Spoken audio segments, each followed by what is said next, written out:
Atualmente, vivemos em unidades políticas que chamamos de países ou estados nacionais. Porém, esse tipo de organização nem sempre existiu. Ao longo da história da humanidade, surgiram inúmeras formas de organização política, social e econômica diferentes dos estados nacionais. Na Europa, por exemplo, entre os séculos IX e XIV, a principal forma de organização política era o feudo. Por isso, a sociedade que se desenvolveu nesse período era chamada de sociedade feudal. A base da sociedade feudal era o feudo, que, em geral, era uma grande propriedade de terra pertencente a um senhor feudal. Além do senhor feudal e de sua família, também vivia no feudo um grande número de camponeses que trabalhavam na terra, cultivando alimentos e outros gêneros agrícolas.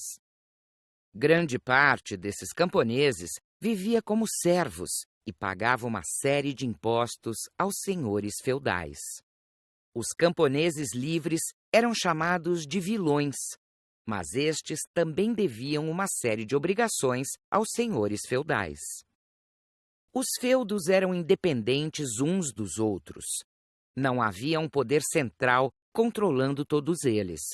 Assim, cada propriedade respeitava apenas a autoridade de seu senhor. Além disso, os feudos eram autossuficientes, ou seja, produziam tudo aquilo de que seus moradores precisavam. Como a maioria da população morava no campo e produzia o próprio sustento, o comércio era pouco comum. Os senhores feudais estabeleciam relações entre si. Dentre elas, destacava-se a vassalagem. Esta ocorria quando um senhor feudal muito poderoso doava parte de suas terras para outra pessoa. Essa pessoa assumia o compromisso de cuidar e defender as terras recebidas e também as do seu benfeitor. Assim, aquele que doava se tornava o suzerano e aquele que recebia se tornava o vassalo. Além do poder e da autoridade dos senhores feudais, a sociedade do período atribuía grande poder e prestígio à Igreja Católica. Muitos bispos, cardeais e arcebispos eram também senhores feudais. Os membros da Igreja tinham grande poder sobre a vida cotidiana, já que todas as pessoas deviam respeitar as obrigações impostas pela Igreja, como frequentar as missas e atividades religiosas. Com o passar do tempo, a sociedade feudal começou a se transformar lentamente. As novas tecnologias agrícolas permitiram um aumento da produção no campo. Com mais comida disponível, a população cresceu. Também cresceu o comércio. Surgiram feiras e, em torno delas, desenvolveram-se cidades. Eram cidades fortificadas, conhecidas como burgos. A população dessas localidades aumentou. Seus moradores eram conhecidos como burgueses. O crescimento das cidades e do comércio foi acompanhado pelo fortalecimento dos reis. Estes eram senhores feudais como os demais, porém, aos poucos, eles começaram a ampliar sua autoridade. Os reis começaram a centralizar em suas mãos o controle dos diversos feudos.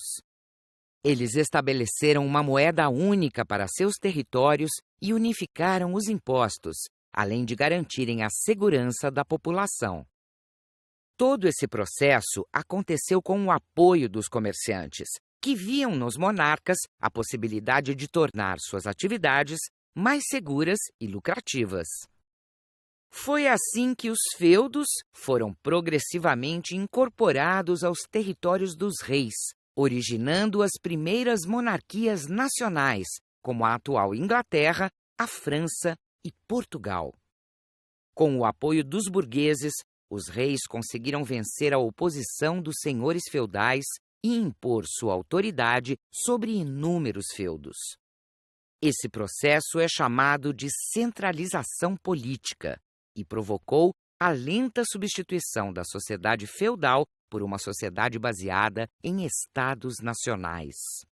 Aos poucos, toda a Europa passou a viver e se organizar em países, ou seja, unidades políticas com um governo centralizado e capaz de impor sua autoridade a todos os seus habitantes.